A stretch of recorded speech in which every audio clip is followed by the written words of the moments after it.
planos bidimensional e tridimensional, certo? Então, o espaço em que um elemento ele ocupa, ele é chamado de dimensão. Então, nas obras bidimensionais, nós vamos ver o seguinte, que recebe o nome por possuir apenas duas dimensões, altura e comprimento, certo? Uma superfície plana, onde existe o que? Retas. Então, se eu pegar superfície plana, se eu pegar aqui um quadradozinho, eu vou ver que tem o que? Linhas retas, né? Tem altura, se eu pegar um quadro, eu vou ver que tem a altura, né? E a largura, certo? Então, a arte bidimensional, ela apresenta figuras dispostas em superfície plana, ou seja, não existe a percepção de volume. Então, para criar uma ilusão de profundidade, as figuras bidimensionais, elas apelam para os truques, né, que enganam o cérebro, dando a impressão de volume. Que truques são esses? A luminosidade, o contraste e a distorção vai ajudar na alteração de como perceber esses elementos tridimensionais, certo?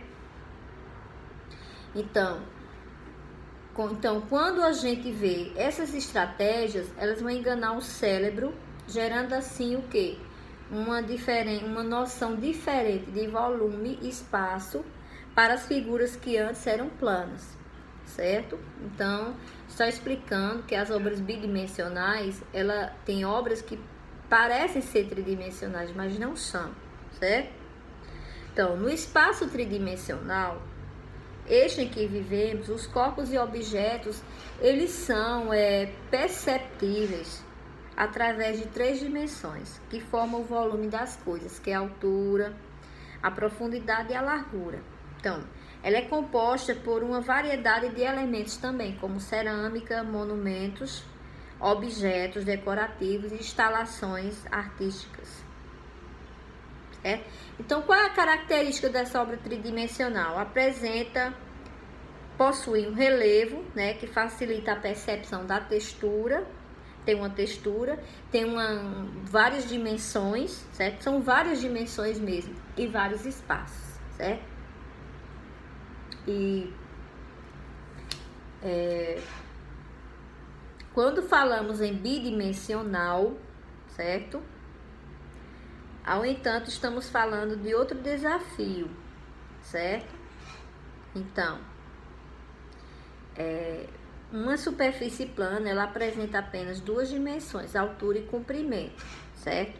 Então, não tem profundidade. Então, cabe a nós e aos artistas traduzir o mundo para uma superfície plana, certo?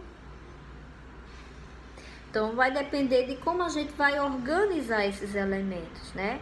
A gente tem que observar esses elementos no espaço para sabermos realmente o que se pode se achar bidimensional e tridimensional, certo?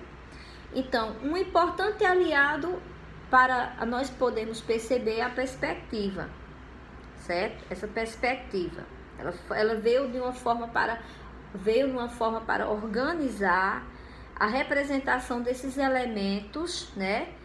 Para criar assim, uma ilusão de profundidade e volume com linhas e contraste entre luz e sombra, certo? Então, olha só, um dos representantes seria Filippo Brunelleschi. Filippo Brunelleschi, certo? Então, ele tenta criar, né? Ele tenta criar uma nova ilusão, certo? De profundidade no desenho, certo? Então, vocês vão ver aí na apostila. Aí a gente vai ver na apostila, vocês vão ver aí alguns autores, alguns artistas plásticos que trabalham com a bidimensionalidade, aliás, a tridimensionalidade, certo? Essa tridimensionalidade, Valdemar Cordeiro, Marcelo Nietzsche, certo? Então, a gente vai ver essa questão aí da bidimensionalidade, certo? Então, não se preocupem, porque essa questão da perspectiva aí, certo? O bom seria eu trabalhar essa perspectiva na prática, né? Construir o desenho com vocês, tá certo? Mas os modelos que eu apresentei, dá para vocês fazerem. Algumas perguntas que eu realmente coloquei para vocês na apostila, dá pra gente observar, então é importante a gente vai só observar e prestar bem atenção na pergunta e só observar. Mesmo que a gente não tenha achado esse ponto, essa perspectiva. Mas o importante é a gente tentar, certo? Tentar achar, certo? Então, ver, por exemplo, vocês estão me vendo aqui, eu estou no meio aqui dessa parede. Então, vocês vão observar nesses exercícios da apostila que existe o lado direito e esquerdo e eu estou no meio, né? Então, vocês vão ficar numa posição, numa paisagem que vocês vão ver o lado, o meio, certo? O ponto, esse ponto de perspectiva, esse ponto aí de profundidade, certo? Dessa linha. Vocês vão o lado direito e esquerdo, como é o olhar de vocês, né? Como é que os objetos estão, a distância, né? Como é que vocês enxergam a certa distância do lado direito e do lado esquerdo. E aí vocês vão notar que existem algumas diferenças. O que é que vocês repararam nessas diferenças aí, do lado direito e do lado esquerdo, né? O que é que aproxima esse ponto, essa linha do meio, o que é que aproxima dos objetos, o que é que distancia mais os objetos do lado direito e do lado esquerdo. Sejam onde existe, a gente tem um desenho aí que tem árvore, tem prédios, né? Mas a gente sabe que esse desenho, mas a gente sabe que na vida real, vocês vão colocar o ponto, pegar um ponto da rua de vocês e observar, assim como também o pessoal da zona rural, né?